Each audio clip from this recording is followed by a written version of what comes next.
Usa na usab ka contestant ang napilian sa mga hurado bilang finalist sa gipahigayong ikaduhang semana sa Indigay sa Talento Season 8 niyadtong Sabado sa gabi. Ang mga finalists sa Indigay sa Talento Season 8 magtigi karong maabot ng Nobyembre 2, 2014 dito gihapon sa Rizal Square Public Plaza, New Ciudad.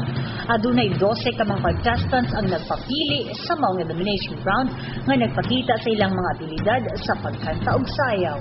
Ang mga hurado sa maong contest naglakip na ni Marian P. Burgos, Executive Assistant sa City Mayor's Office, PO2 Carlo Mahinay sa PNP San Carlos ug si Mary Angeline Cabellon sa San Carlos City Council for Youth Affairs. Gipasukip usab sa mga hurado ngadto sa mga contestants ang ilang positibong negatibong komento aron sa pag-aghat kanila alang sa sunod nga performance. Ang criteria sa maong contest naglakip sa skill rating nga 1 hangtod 10 diin basihan sa mga hurado ang ilang mga pasundayag ang nagipakita.